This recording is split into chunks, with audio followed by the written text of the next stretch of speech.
예, 안녕하십니까. 들풀북수입니다. 오늘 창세기 2장 말씀을 함께 묵상해 가도록 하겠습니다.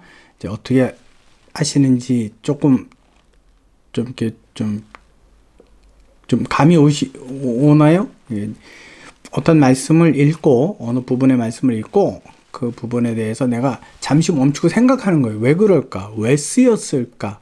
왜 이렇게 기록을 하셨을까? 내게 주는 교훈은 도대체 무엇일까를 한 절 한 절을 그냥 지나치는 것이 아니라 그 절절마다 곰곰이 생각하는 겁니다. 이게 묵상이에요. 그리고 내게로 얻어지는 것들을 이제 전체적으로 정리를 하는 거죠. 그때 여러분 이 말씀이 나와 하나가 돼요. 다른 이의 말이 아니라 나의 말이 되는 거란 뜻입니다. 하나님께서 내게로 주시는, 그러니까 그분을 경험하는 시간이 되는 거예요. 그래서 말씀은 살아있습니다. 누가 어느 상황에서 어느 시간에 있든지 그 말씀은 항상 그를 향한 말씀이 됩니다. 그래서 하나님의 능력이기 때문에 이것이 가능한 거죠. 그분이 기록하셨고, 자요. 우리가 지난 시간에 나눈 말씀에서 하나님께서 인간을 얼마나 귀하게 창조하셨는지 묵상했었습니다. 여러분, 우린 그러죠. 생명이 귀하다. 사람은 존귀하다. 물론 그것이 우리가 아는 상식 범위일 수도 있습니다. 그런데 성경에서 이것을 어떻게 설명하고 있느냐라는 거죠. 성경에서 이거를 어떻게 증명해주고 있느냐라는 거예요. 그 말씀이 바로 그거예요. 그래서 우리가 지난 시간에 나누었던 내용으로 하나님께서 사람을 창조하신 이유와 목적이 무엇이었습니까? 또 그렇게 아주 독특하게 사람을 창조하신 이유와 목적이 뭡니까? 첫째는 하나님께서 창조한 모든 것들을 관리하고 지키게, 다스리게, 이렇게. 둘째는 하나님께서 창조한 모든 것들과 함께 창조주 하나님을 찬송하도록 이끌어가도록, 그래서 그와 같은 권위를 준 거예요, 인간에게. 그래서 하나님께서 안식일을 제정을 하셨는데 그 안식일에 하나님 앞에 나아가 그분을 찬양하도록 우리로 하여금 다른 피조물들을 관리하게, 그래서 예배와 찬양을 드릴 수 있도록 우리에게 그 권위를 주신 거예요. 근데 그 권위가 죄를 지음으로 말미암아 어떻게 된 거예요? 파괴되어지고 인간에게 있어서는 상실되어진 거죠. 그래서 지금 모든 자연과 인간은 공존해야 된다는 생각은 갖는데 공존이 안 돼요. 그래서 충만해야 되는 거예요. 자, 우리 이제 창세기 2장 16절, 17절, 오늘은 이제 두 절만 가지고 말씀을 나눌 건데요. 여러분, 창세기 1, 2, 3장까지 아니면 그 6장까지를 보게 되면 이 중요한 용어들이 있습니다. 이 용어에 대한 개념이 좀 우리에게 좀 이렇게 정확하게 이해가 되어져야만 합니다. 그래서 내용 설명이 좀 길고 지루할 수도 있어요. 그러나 여러분들 그 내용들 또 중요 용어들을 바른 이해를 가지고 그 다음부터 여러분들이 보시면 많이 좀 진도도 좀 빨라지고 이해하는 폭도 좀 넓어지리라고 생각합니다. 자, 인간은 사회학적으로, 과학적으로, 의학적으로 존귀한 존재일 뿐 아니라 하나님께서 그렇게 만드셨어요. 그렇게 만드셨기 때문에 그것이 인간 안에서 인지되어지는 거예요. 자, 창세기 2장 16절, 17절 말씀 보면 여호와 하나님이 그 사람에게 명하여 이르시되 동산 각종 나무의 열매는 내가 임의대로 먹되 선악을 알게 하는 나무의 열매는 먹지 말라. 내가 먹는 날에는 반드시 죽으리라. 이 말씀이 왜 기록이 되어 있을까? 이제 우리가 이 부분을 생각하는 겁니다. 왜 기록이 되어 있을까? 그러려면 이것을 좀 나눠봐야 되겠죠. 자요? 이제 요즘 이렇게 그 요리집들 이야기들이 좀 많이 나와요. 어느 집에 가서 맛있었어요. 그 맛있으면 어떻게 돼요? 이 맛이 왜 나왔는지 그거를 낱낱이 그 맛맛대로 어떻게 되는 분석해 보는 거죠. 그거와 똑같은 거예요. 여호와 하나님이 사람을 그렇게 독특하게 만드시고 난 다음에 모든 것을 이모대로 다 먹어라 그랬는데 단 한 가지. 선악을 알게 하는 나무의 과실은 먹지 말라. 왜요? 이것을 먹으면 네가 영원히 절대적으로 죽어 라는 거예요. 그렇죠? 자, 하나님께서 이렇게 귀하게 사람을 창조하시고 말씀하셨습니다. 동산에 있는 것은 다 먹어도 좋아. 근데 동산 중앙에 있는 선악을 알게 하는 나무의 열매는 먹지 마. 잠깐 생각해 봅니다. 연습하는 거죠. 지금 저하고 여러분들이. 왜냐면 여러분 제가 66권을 다 이렇게 할 수는 없어요. 여러분들에게 이 이야기를 듣는 여러분들에게 방법을 제시해 주는 거고 그 방법을 가지고 여러분들이 다른 성경들을 동일하게 생각하는 그 습관을 들이기 위해서 이걸 하는 거기 때문에요. 자, 왜 먹지 말라고 하셨습니까? 이 본문을 읽고 나서 퍼떡 우리 안에 들어오는 생각이 왜 먹지 말라 하셨습니까? 라는 질문이 만들어져야 돼요. 자, 다른 말로 하면 사람이 먹으면 안 되는 이유를 묻는 겁니다. 너무 짧은 부분이기 때문에 뭐 동영상을 멈추고 생각해 보십시오라는 말을 하기는 좀 너무한 부분이 있지만 이 여기에 대한 해답이 성경 본문에 직접적으로 기록이 되어 있습니다. 무엇입니까? 성경에 뭐라고 기록이 되었기 때문에 먹으면 안 됩니까? 17절 말씀에 기록이 되어 있죠. 내가 먹는 날에는 반드시 죽으리라. 죽지 않기 위해서는 선악을 알게 하는 나무의 열매 대신에 무엇을 먹어라? 생명나무의 열매를 먹어라. 그 말씀이었어요. 돼요? 선악을 알게 하는 나무라는 뜻은요. 선악에 관한, 선과 악에 관한 지식의 나무 열매라는 뜻이에요. 그러니까 이 말을 보면 선악을 지금 그걸 먹게 되면 어떤 선과 악에 대한 무엇인가, 지식적인 무엇인가가 없었던 것이 생겨나게 된다라는 이야기예요. 그래서 이것을 먹지 말라. 근데 그것이 인간에게 유익이 되는 것이 아니라 해가 되기 때문에, 절대적으로 해가 되기 때문에 하나님께서는 그의 형상을 따라 만드신 그 사람이 그것을 먹지 않기를 원하셨기 때문에 이 말씀을 주신 겁니다. 자,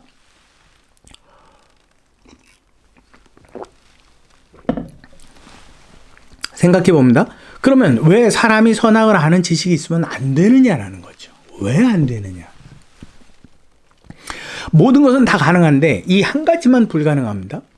하나님께서 사람을 창조하셨을 때 이 계획을 세우셨던 겁니다. 그러면 선악을 알게 하는 나무는 창조주 하나님과 창조물인 사람 사이에 어떤 의미를 두고 있다라는 거예요. 이해가 되죠? 의미가 있다라는 거예요. 그렇기 때문에 하나님께서 이 부분을 먹지 말라라고 말씀해 주신 거예요. 다른 편에서 생각하면 누구는 죽고 누구는 안 죽는다라는 거예요. 이게 하나님도 이 선악을 알게 하는 나무 과실을 먹고 탈이 나는 거면요, 정말 문제가 심각해지는 거예요. 근데 그 열매를 먹는데 해를 당하는 건 하나님이 아니라 사람이에요. 그렇기 때문에 이 선악을 알게 하는 나무는 단순한 나무가 아니라 그냥 단순히 먹으면 안 되는 나무 정도의 의미가 아니라 하나님과 그 사람 사이에 창조주와 창조물 사이에 어마어마한 어떤 의미를 담고 있다라는 거예요. 돼요? 어떤 의미가 있습니까? 함께 이제 생각을 해야만 합니다. 동영상을 여러분 잠시 좀 멈춰 주십시오. 멈추시고 왜일까? 도대체 이게 하나님과 사람 사이에 어떤 의미가 있을까? 여러분 잠시 멈추고 생각하고 그 다음에 다시 플레이를 해서 저하고 이 생각들을 맞춰보는 거예요. 그렇죠? 아무리 그래도 그렇지 제가 이런 이야기를 할 때 그냥 한두 번 생각해보고 그럴 거다라고 이야기하지는 않겠죠. 그렇죠? 그러니까 여러분들이 생각했던 것과 제가 생각했던 것을 이제 조금 후에 다시 동영상을 재생하면서 맞춰보는 거예요. 한번 생각해 보십시오. 이런 이유일 거다. 저런 이유일 것이다. 자기의 생각으로 가능한 내용들을 적어서 여러분 함께 생각해 보는 것도 괜찮습니다.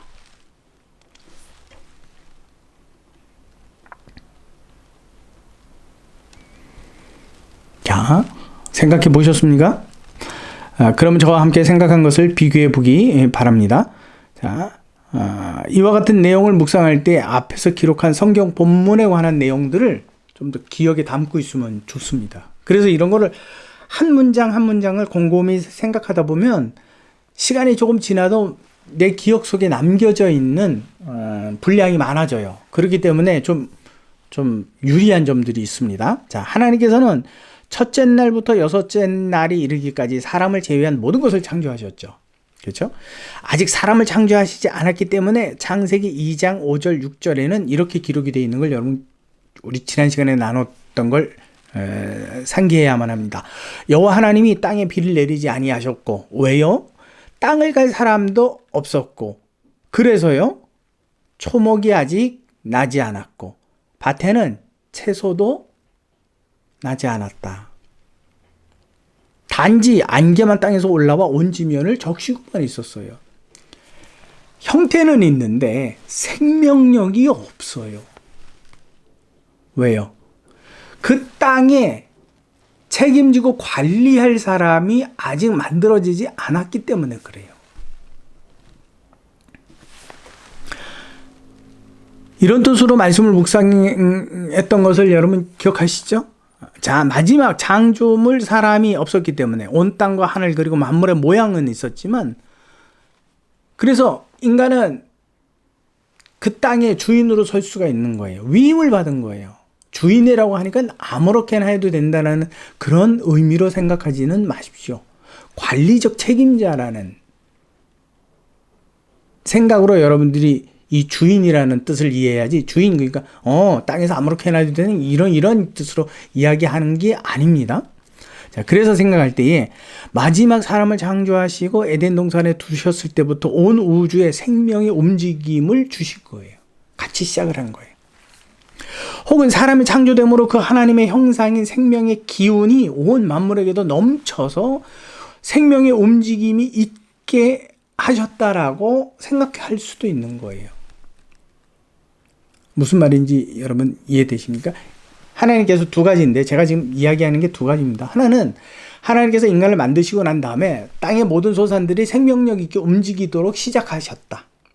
이게 한 가지 가설이에요. 또 하나는 인간이 없었기 때문에 지금 생명의 운동력이 없었잖아요. 근데 인간을 만드심으로 인하여서 인간을 통해서 이 만물의 생명력에 영향력을 주도록 하신 거죠. 그렇게 생각해 보는 거예요. 아무튼 이렇든 저렇든 간에 결국은 누가 있어야 된다는 거예요. 그렇죠. 사람이 있어야 된다. 하나님의 형상을 담고 그의 호흡을 가지고 있는 사람이 있어야 된다는 얘기예요. 이렇든 저렇든 간에. 그러니까 인간이 어느 만큼 소중한 존재로 하나님 안에서 창조가 되었는지 여러분 생각할 수 있습니다. 자, 그리고 이렇게 창조한 사람에게 하나님의 특별한 권위를 주셨어요.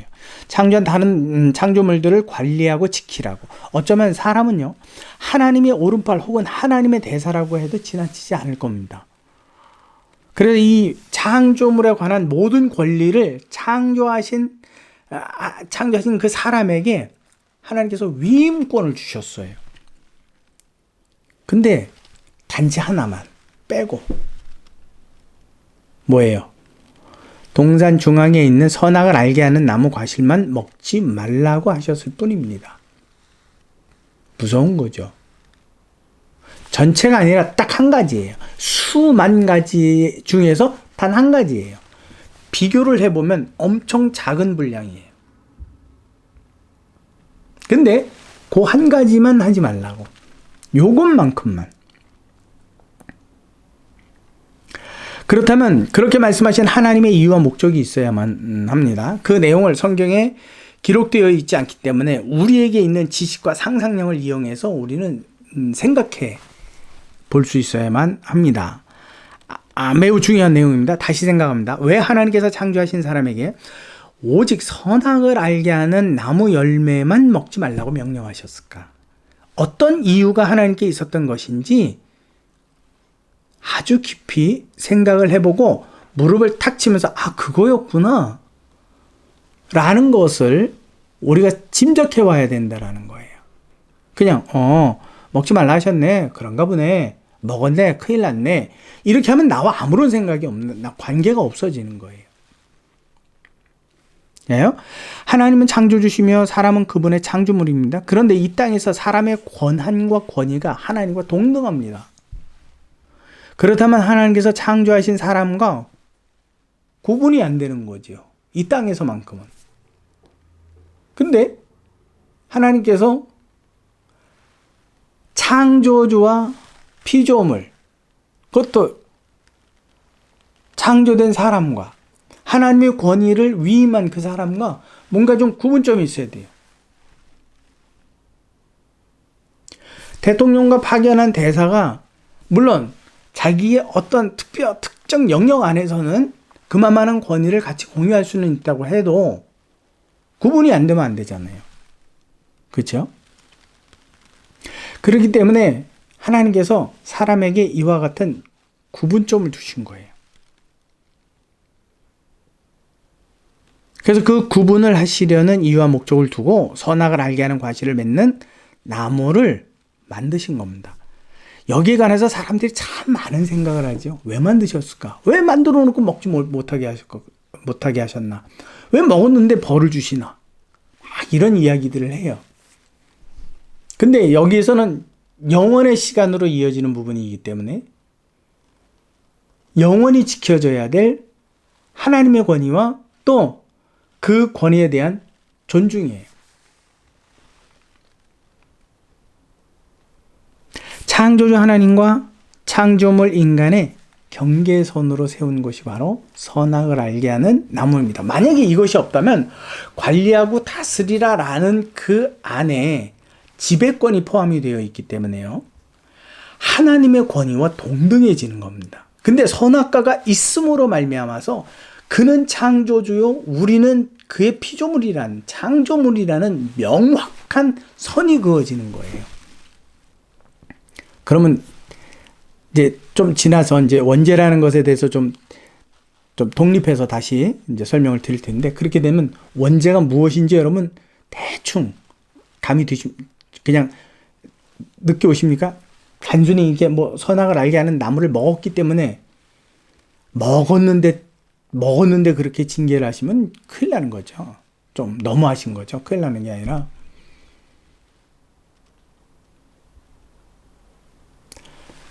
그 권위가 동일해지기. 그거예요.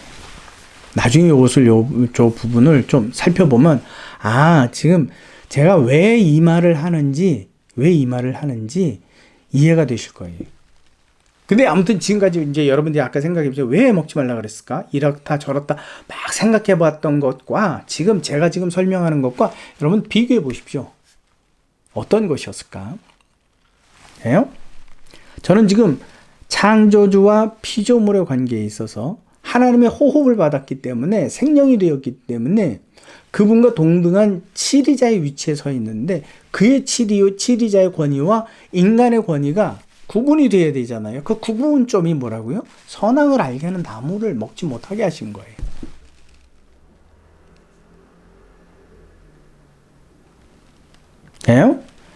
이 경계선 아주 중요한 거고, 이 경계선이 없다면 하나님의 권위와 창조주의 권위와 창조물의 권위가 모호해져 버려요.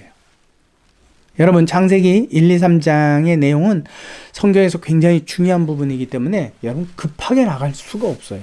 이 기초가 안 다져지면요, 기독교에 대한 개념 자체가 완전히 혼란스러워지는 거예요.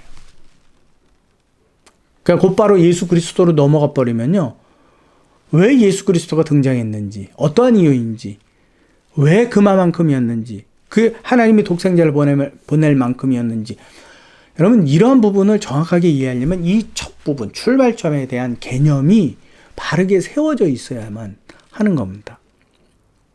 본문으로 돌아가서요, 선악을 안다는 것에 대한 특별한 권위가 있는 것입니다. 이 권위는 하나님께만 있어야 하고 창조된 사람에게는 있으면 안 되는 거예요. 그래서 이 내용과 단어를 자세하게 살피는 일은요, 하나님의 말씀인 성경의 뜻을 바르게 이해하기 위해서 매우 중요합니다.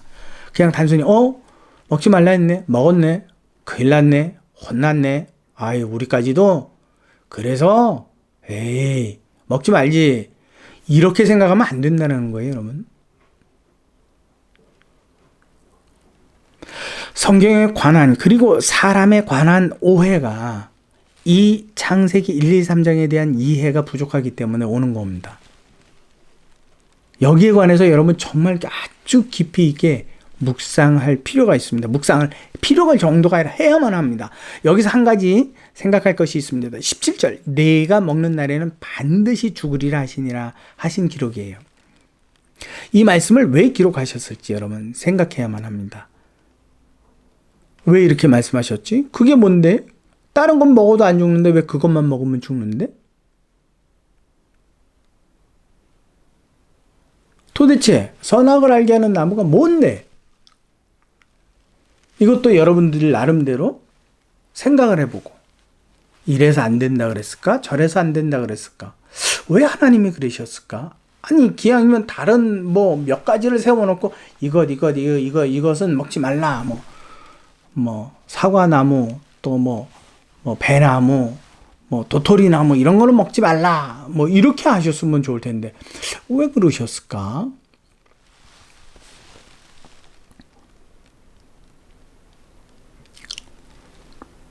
이유는 아주 간단합니다. 지금까지 생각해 본 거는요, 자요, 그것을 먹으면 어떻게 된다고 그러셨죠? 반드시 죽는다 그랬어요. 그러면 반대로 생각해 보십시오. 그래서 안 먹으면 반드시 산다라는 거예요. 사는데 또 하나의 조건이 있죠. 그 나무, 먹고 죽는 나무 대신에 무엇을 먹어라? 두 가지 나무가 있었죠. 생명나무. 그거는 임의대로 먹어도 돼요. 그래서 영원히 살아도 괜찮아요. 근데 선악을 알게 하는 나무를 먹고 죽어야 될 그 생명이, 그 존재가 생명나무의 열매 과실을 먹고 영원히 아무런 해결책도 없이 무조건 영원히 산다는 건 하나님 편에서 볼 때 올바르지 않아요. 그래서 그 생명나무를 먹지 못하도록 어떻게 하셨죠?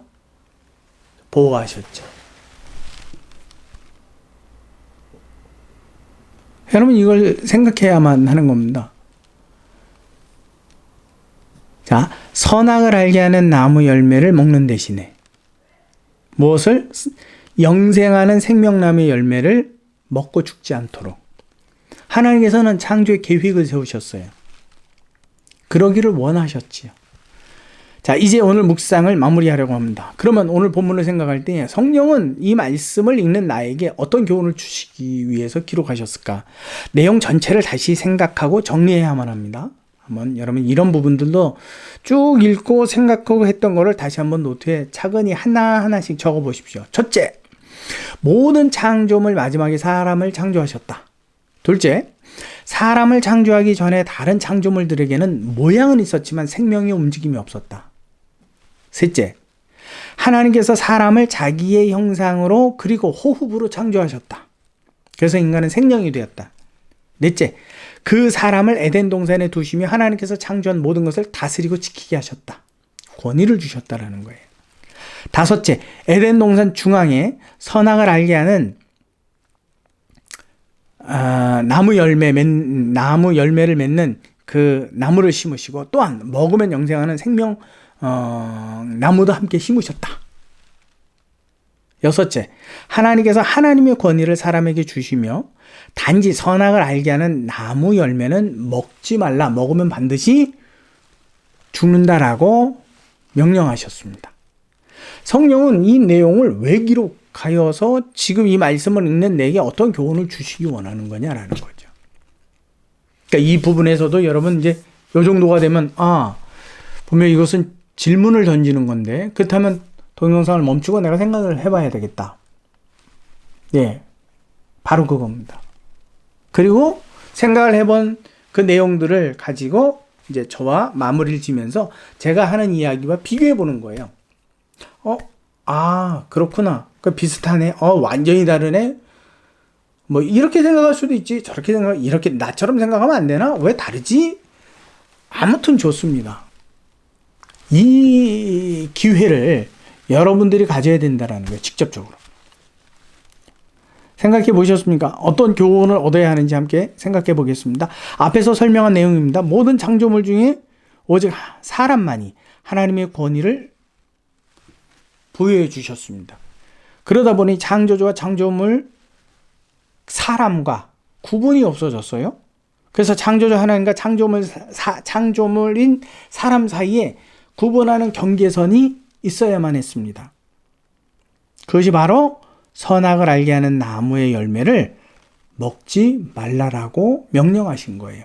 그걸 먹는 날에는 나는 살고 너는 완전히 죽는 존재로 단절이 된다라는 거예요. 열매는 간단할 수 있어요. 단순할 수 있어요. 맛있을 수 있어요. 그러나 그 결과에 대해서는 인간이 상상할 수 없는 결과가 나온다라는 거예요.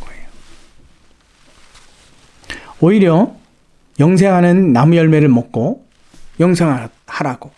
자, 그러면 오늘 이 말씀을 묵상하면서 내가 받아야 하는 성령의 교훈이 무엇일지 생각해 봅니다. 바로 여호와 하나님을 어떻게 하라고요? 인간은 본래 그 하나님과 구분되게 창조된 것이기 때문에 여호와 하나님을 어떻게 하라고요? 경외하라는 뜻으로. 내 몸과 마음과 생각과 뜻과 힘을 다하여 주 너의 여호와 하나님을 사랑하라, 경외하라. 그래서 경외에 관한 말씀은 그 용어는 다음 기회에 설명을 하겠습니다만 바로 그겁니다. 하나님과 나는 동등하지 않다라는 거죠. 절대 영원히 창조주 하나님께 대한 창조물 사랑과 모든 만물은 마땅히 창조주 하나님을 경외해야만 하는 겁니다. 그 경외의 뜻은 두렵고 떨림으로 예배한다는 뜻이거든요. 그래서 안식일을 창조하시고 거룩하게 하셔서 그날을 복 주셨습니다. 그 복의 의미가 무엇인지 다시 기억이 나십니까? 무릎을 꿇다, 송축하다, 은혜를 주다라는 뜻이에요. 성령은 이 내용을 요약해서 기록하신 겁니다. 창조된 사람은 창조주 하나님과의 그 뚜렷한 경계선을 지켜야만 은혜롭고 평안하고 안식할 수 있다는 거예요. 그 선이 무너지면 다 깨지는 거예요. 그래서 이 교훈을 주시기 위해서 이 성경 본문을 기록하신 거예요. 그러면 이 교훈을 묵상했다면 이제 나의 신앙의 기초는 어떤 형태가 되어야 합니까? 창조주 하나님, 여호와 하나님, 그분을 우리는 어떻게 두렵고 떨림으로 예배하는 사람이 되어야 하는가? 여기에 대한 고민이 있어야 되는 거예요. 주일날 교회 가자. 목사님 설교 잘 들었네. 선거대 잘했어. 오늘 점심이 어땠어?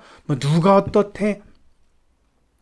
그거는 나의 교제의 범위지 하나님을 경외하는 부분하고는 다릅니다.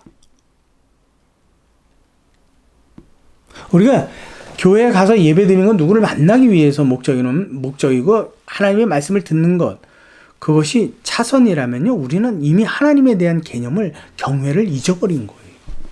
누가 뭐라 하든지 간에. 그날은 누구를 기억하는 날입니까? 하나님과 그분의 말씀을 기억하는 날이고, 우리가 그분의 살아계심과 그분이 내게 창조주 되심을 고백하는 날이 바로 주일이에요. 그게 안식일이에요. 그래서 그분의 이름을, 성호를 찬양하는 것. 주일날 예배 끝나고 점심 먹는 곳이 아니란 얘기예요. 헌금 냈으니까 헌금값 뺀다고요? 여러분, 이런 생각을 가지면 안 돼요. 지금 우스갯소리라는 거지만 그 외로도 너무 많잖아요. 남선교회가 모이라 그래서 저 오늘 어쩔 수 없이 빠지려고 그랬는데 교회 간다. 이런 것도 아니란 거예요. 그러면 레위기 26장 2절 말씀을 읽겠습니다. 너희는 내 안식일을 지키며 내 성소를 경외하라. 나는 여호와라. 신명기 4장 10절 말씀. 내가 호렙산에서 내 하나님 여호와 앞에 섰던 날에 여호와께서 내게 이르시기를 나에게 백성을 모으라. 내가 그들에게 내 말을 들려주어 그들이 세상에 사는 날 동안 나를 경외함을 배우게 하며 그 자녀에게 가르치게 하리라 하시매. 신명기서 6장 24절입니다. 여호와께서 우리에게 이 모든 규례를 지키라 명하셨으니 이는 우리가 우리 하나님 여호와를 경외하여 항상 복을 누리게 하기 위함이시며 또 여호와께서 우리를 오늘과 같이 살게 하려 하심이라. 교회 봉사 많이 하면 복 받는다고요? 교회 지을 때 헌금 내면요? 누가 그래? 성경에 그런 말 없어요. 여호와를 경외하여 복을 얻는다고 기록이 되어 있습니다. 신명기서 31장 12절 말씀에 보면 또 너희가 요단을 건너가서 차지할 땅에 거주할 동안에 이 말씀을 알지 못하는 그들의 자녀들에게 듣고 내 하나님 여호와 경외하기를 배우게 하라. 우리는 여호와를 경외할 것을 우리의 자녀들과 우리의 후손들에게 어떻게 해야 돼요? 가르쳐주고 본을 보여주고 가르쳐줘야 돼요. 그래서 아빠가 뭐 성가대 봉사했어, 엄마가 뭐 여전대 무슨 직임을 갖고 있어, 그래서 자녀들에게 나도 그건 크면 장로님 돼야지, 성가대 봉사해야지, 난 여전대 해야지, 이런 걸 심어주라는 게 아니고요. 여호와를 경외하는 모습을 보여주라고요. 그분의 말씀을 묵상하는 법을 내가 보여주고 가르쳐주고 자녀들로 그걸 지키게 하라고요. 마지막 설명 때문에 오늘도 한 짧게 하려고 그랬는데 길어지네요. 출애굽기 20장 7절에 보면 너는 내 하나님 여호와의 이름을 망령되이 부르지 말라. 여호와는 그의 이름을 망령되이 부르는 자를 죄 없다 하지 아니하라. 이게 십계명에 있는 말씀이죠. 그분을 경외해야 되니까. 신명기 5장 11절 너는 내 하나님 여호와의 이름을 망령되이 일컫지 말라. 나 여호와는 내 이름을 망령되이 일컫는 자를 죄 없는 줄로 인정하지 않아. 출애굽기에 있는 말씀은 신명기서에 모세가 다시 한번 반복해서 강조해서 설명하고 있는 겁니다. 마태복음에 보면 마태복음 22장 37절 예수께서 이르시되 내 마음을 다하고 목숨을 다하고 뜻을 다하여 주 너의 하나님을 사랑하라. 그 사랑이라는 것이 하나님을 향한 사랑이 그분을 경외하는 거예요. 경외와 사랑이 똑같은 거예요. 여러분, 여호와 하나님을 믿으십니까? 그러면 내가 창조주 하나님께 대한 어떤 마음과 행위의 자세를 가져야만 합니까? 바로 경외하는 겁니다. 그것은 생각뿐 아니라 우리의 몸과 마음의 자세까지 이루어지는 거죠. 이것을 창조 처음부터 하나님께서 하나님과 사람 사이에 두신 경계선, 즉 선악을 알게 하는 나무의 열매를 절대 먹지 말라라고 말씀하신 거예요. 먹으면 너희가 죽는다. 근데 사람이 어떻게 했죠? 그 선을 넘어버렸어요. 그래서 하나님께서 본래 세우셨던 어떤 질서가 다 어떻게 됐어요? 깨져버렸어요.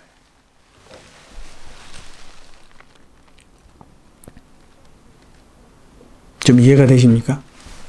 아직 다 설명하지 못한 이야기들이 많지만 여러분들 나름대로 안에서 이 말씀 2절밖에 안 되지만 정말 묵상하면 할수록 이 말씀이 두려워져요. 그래서 결국은 인간이 이것을 넘었잖아요. 넘어서 지금의 현실이 우리 삶의 열매가 된 거예요. 이해가 되십니까? 그래서 우리는요, 사회의 어떤 부분에 대해서, 사람의 어떤 부분에 대해서 그 대상을 놓고 판단할 것이 아니라 그 원인이 어디로부터 온 거예요? 하나님의 경계선을 넘은 것으로부터 온 거예요. 그래서 인간은 교만합니다. 목이 뻣뻣합니다. 순종하지 않습니다. 순종하면 하나님과 창조주의 구분이 지어지는 거죠. 근데 거역을 하고 대항을 한다면 그와 동등되게 보여지는 거죠. 다음 시간에 이 말씀 계속해서 나누도록 하겠습니다. 여러분 함께 더 깊이 묵상하십시다. 내가 하나님과 나 사이에 그분의 경계선을 넘는 건 무엇이고, 내가 그분을 경외하는 방법은 무엇이고, 내가 그분을 경외하지 못했던 건 어떠한 모습이었나? 여러분, 제가 중국에 있는 동안에 중국집 그 회족이 운영하는 식당에 들어가서 국수를 먹게 됐어요. 근데 그때가 마침 그 사람이, 그 주인이 작정하고 기도하는 시간이었어요. 바로 그 자리에, 자기는 이제 그 가게 주인이기 때문에 그 카운터 보는 그 뒷좌석에 기도하는 자리를 만들어 놨더라고요. 그래서 내가 뭐라고 얘기했는데 쳐다도 보지 않고 듣긴 듣는 것 같은데 돌아보지도 않아요. 그래서 제가 좀 큰 소리로 이렇게 옆에 있던 사람이 막 달려오더니 아니라고, 지금 저 사람 기도하고 있는 중이라고, 저 주인 기도하고 있는 중이라고, 조용히 이야기하라고, 영업 중인데. 근데 자기는 자기가 믿는 신과 약속된 기도의 시간이 있어요. 영업이 진행 중인데 관여 안 해요. 물론 그것이 보여주기 위한 것인지 형식인지 그건 잘 모르겠어요. 그때 그 모습을 보고 너무 찔려서 그 기억이 너무 생생합니다. 너무 부끄럽고. 여러분, 우리는 하나님을 참으로 경외합니까? 경외하라고 말씀하시는 성령의 메시지를 가슴 깊이.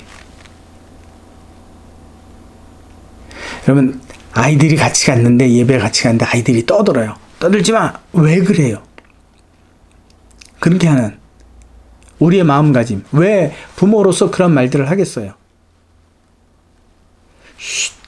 다른 사람들 때문에. 저분이 뭐 아는데, 내 아이들이 소란스러운 게 혹시 내가 그렇게 하는 게 하나님 앞에서 그가 경외함을 잃어버렸을까 염려하는 마음으로 하신 적은 있습니까?